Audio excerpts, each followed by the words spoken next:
BrokerPocket is Canada's largest marketplace for off-market listings. We have over 11,000 users already on the platform. AI is a real thing. It's not like crypto where it's sort of controversial. Some people believe into it, some people don't. We spent the last 2 months upgrading our certifications and upgrading our compliance level on the cybersecurity side. After you reach a certain level of monetary success, the true success comes in giving back. And this is why a lot of the billionaires become philanthropists. What's going on, guys? Welcome back to What Would It Cost? We're here at a special edition live at the Buzz Conference. And today I have Eric Skicki from the BrokerPocket, owner and founder, and actually our next door neighbor here at the Buzz Conference. Welcome, Eric. Thanks for having me.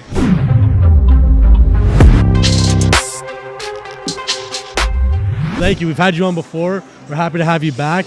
And we wanted to talk about what's going on with BrokerPocket, what's next, and tell us a bit about BrokerPocket, though, for the new viewers. Yeah, absolutely. So thanks for having me on for the second time. No problem. For those that don't know, BrokerPocket is Canada's largest marketplace for off-market listings. We have over 11,000 users already on the platform, which is only built for real estate agents. It's 100% free to join. Anybody can join as long as you have a real estate license. And we're happy to be here and happy to be on your podcast again. Amazing. Yeah, so I remember we met about a couple of years ago now, and then last year we followed up at the conference. So what's going on for BrokerPocket? What's new? How's the expansion going? Absolutely. So I think we met back then. We must have been around 2,000 or 3,000 agents on the platform. So obviously we're significantly bigger at this point. We're pretty much in all of the West Coast provinces, BC, Alberta, all that side. We haven't put significant effort there. Most of our listings and most of our users are still from Ontario, but we have expansion plans to get into Quebec and eventually Florida in the near future. Right. Amazing, nice. Yeah, it's a huge market there. We're down there now, and I think something like this would be great down in Florida for sure. Absolutely, lots of Canadians down there too. Exactly, so yeah, and that's the reason why we opened up our brokerage down there. Is during COVID, so many Canadians asked us saying, "Hey, we want to buy down there. We got properties, we want to refinance." So I think it would be an easy parlay to the U.S. space for sure. Absolutely. Now, last year showed a lot with ChatGPT, AI, all that. You're huge into tech, obviously. So tell me a bit about what your thoughts are with AI in this space. And also, is there any way you're leveraging it with your business? Yeah, absolutely. So I keep saying it over and over again that AI is a real thing. It's not like crypto where it's sort of controversial. Some people believe into it, some people don't. Yeah. It's a real thing. It's having a real effect on people's jobs, people's work efficiency, about productivity, and getting just better work done and overall, right? So one of the things that we're looking into is we're looking at how agents list properties. And what we noticed is that one of the most tiring processes and one of the processes which agents hate the most is the actual writing the descriptions of the properties. Right. When an agent posts a listing for sale, they fill out everything and they essentially say the same thing again in the description. So why not use AI to take that sum of information and spin off a description? So that's a simple, realistic, and very practical example of how BrokerPocket is going to be using AI in the near future. It's amazing. Yeah, and that's what I've been finding. AI is all about efficiency right now. Like, even for us, I'm trying to streamline the document collecting process. You know what I mean? Because it's like you send out the email, you already fill in the application as to you're self-employed and whatnot. Why not have it where AI could actually collect those documents? Absolutely. So like for anybody considering AI, just look at anything that's sort of redundant, anything that's sort of repetitive. Right. You can probably get AI to not only figure out a better way to do it, but maybe to even get the job done by itself, which is really cool. Exactly. I think it's great too for anybody starting a business. You don't have the money to expand, hire on employees, utilizing it to do that workload for you. Absolutely. Awesome. And then with BrokerPocket, how's it work for realtors right now? Do they have to pay to come onto this? Is there advertisement space you're selling? Talk to me a bit about that and the monetization behind it. Absolutely. So right now BrokerPocket is 100% free. I think the number one question we get at this conference is how are we still here? How are we making it free?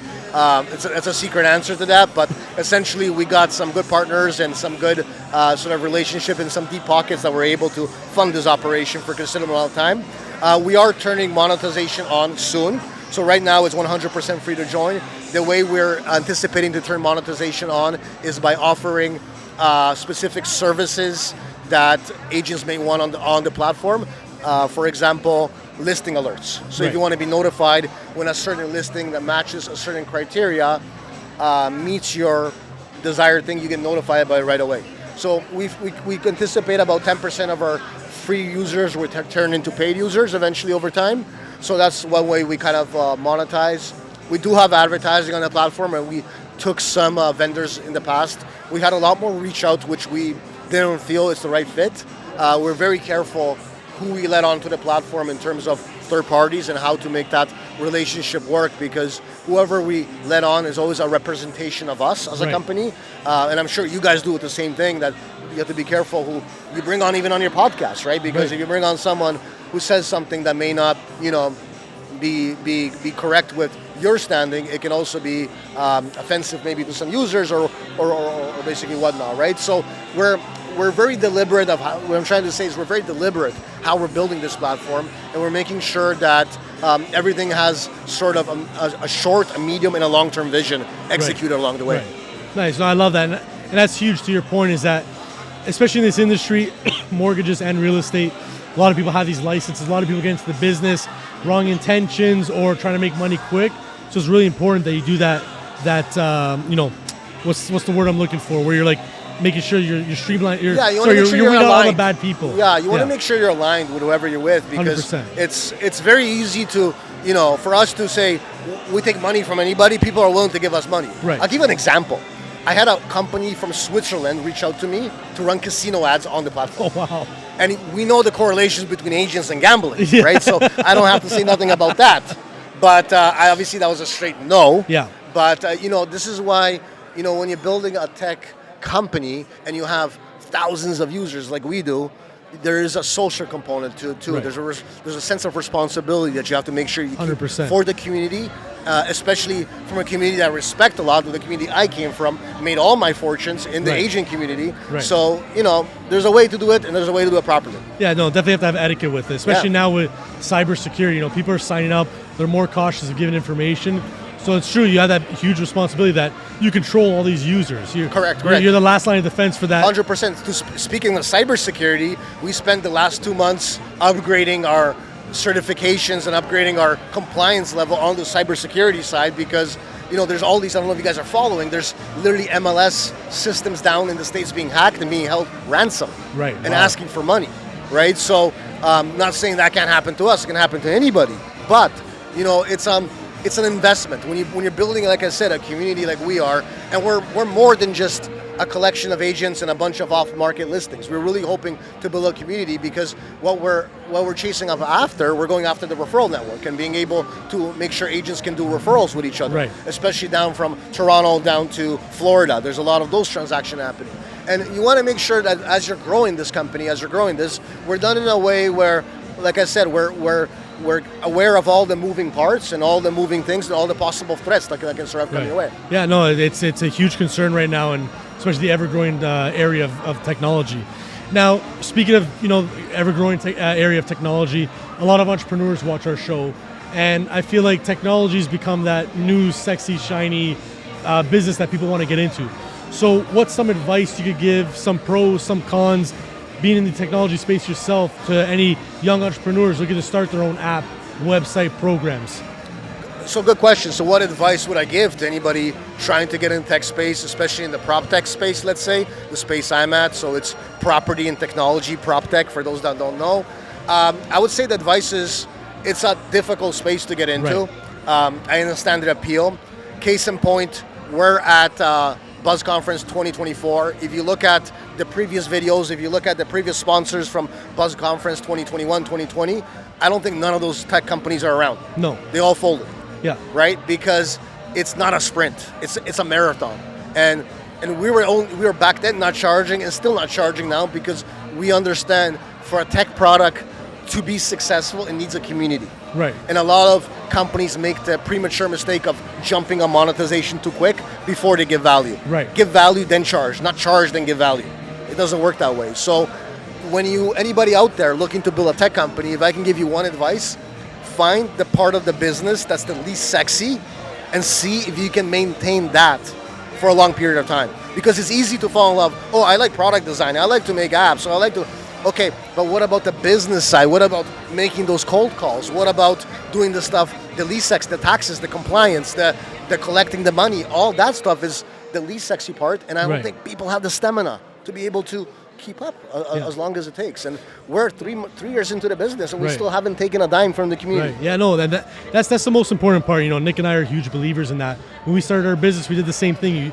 We're dumping whatever profits we had back into growing the business. And you hit the nail on the head saying it's not a sprint, it's a marathon. And I think that's true for many entrepreneurs out there. You know, you want to look at the longevity. You want to give back to your business before you give back to yourself, especially if you truly want to be successful. I was doing a lot of rapid fire questions today too, and that's one thing a lot of business owners said when I interviewed them is it's not about making fast money. Fast money, you lose that fast. Slow money, you're gonna have forever while you're in the business world. So yeah, and you have to understand your why you're doing this, right? Absolutely. And a lot of if your answer simply is money, then I don't know. Like money is a motivator when you don't have a lot. When you're basically making ends barely meet, when you can't cover rent, when you can't come food, being driven by money is a good thing. And I think it has a bad, connotation to it, but I don't think it's true. I think money is a great motivator when you're at a certain level, but money is not a great motivator when you've already achieved the basic standards of living, basic things. You need something more. And for me, BrokerPocket is always a way of giving back to the community that was so good to me. Right, amazing. And for those young entrepreneurs, watching, where did you start before BrokerPocket? Give us a bit about your background and what led you to BrokerPocket. Yeah, absolutely. So I've shared this story on a few different podcasts, and I don't remember if I'd shared on yours or not, but I started off essentially with nothing back in late 2011, with just a regular agent. I started off in tough times because right I became licensed, my house burned down, so I had to go deal with that, and just starting from nothing. I had a really good, successful first year in real estate, went on to open a brokerage about 2.5-3 years later. So I was one of the youngest brokers on the Toronto Real Estate Board. We opened a company called Cloud Realty. I scaled it up to 125 agents, 10 staff members. We're making over $17 million a year in ARR. I sold that. I gave up my license actually full-time to pursue BrokerPocket because that's how committed I am to this mission, right? And I think that's the single most important thing in any company that anybody is building. You got to be obsessed. You gotta help. If you're not telling people, if people are not telling you that don't have, put it this way, let me rephrase this. If you have a healthy relationship with your business, it's probably not going to work out. You almost need to be unhealthy relationship. It's like no different than entering a bodybuilding competition. Those people that are bodybuilders and are looking to win, they have an unhealthy relationship with food because they can't eat anything. Everything's weighed and grammed. But that's what it takes. You got to put in the work. And once you reach a certain status that you're trying to live, sure, you can scale back. You can kind of think. My goal is, I have goals beyond BrokerPocket too that I'm hoping to sort of achieve, right? But BrokerPocket is always going to be a means to an end for me. Right. But yeah, really understanding that why and understanding how to get there is huge. Yeah, no, I love that.